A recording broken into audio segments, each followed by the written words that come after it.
আজি শোণিতপুৰ জিলাৰ ৩ নং চিতৰমাৰী চৰত শোণিতপুৰ জিলা প্ৰশাসনে উচ্ছেদ অভিযান চলাই আছে বুলি আমি এটা খবৰ পাইছোঁ। আৰু যোৱা এসপ্তাহ তাত মৌখিকভাৱে শোণিতপুৰ জিলা প্ৰশাসনৰ ফালৰ পৰা তাৰ স্থানীয় যিসকল লোক এই চৰত বহুদিন ধৰি বসবাস কৰি আছে তেওঁলোকক আদেশ দিছিল যে ৩ ছেপ্টেম্বৰৰ ভিতৰত তেওঁলোকে এই চৰ খালী কৰি গুচি যাব লাগে, নহ'লে তেওঁলোকক উচ্ছেদ কৰা হ'ব। আৰু তেওঁলোকক কোনো লিখিত নিৰ্দেশ দিয়া নাছিলে।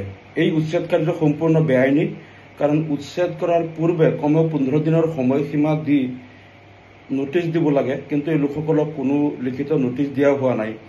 আৰু ৰাজ্য চৰকাৰে উন্নতি কৰিব নোৱাৰিলেও, ভূমিহীন লোকক ভূমি দিব নোৱাৰিলেও, কিন্তু যিসকল আশ্ৰয় লৈ আছে বিভিন্ন স্থানত তেওঁলোকক উচ্ছেদ কৰি আশ্ৰয়হীন কৰাৰ ক্ষেত্ৰত এই চৰকাৰে কিন্তু সিদ্ধহস্ত, তেওঁলোকে নিজৰ পাৰ্গতালি দেখুৱাই আছে।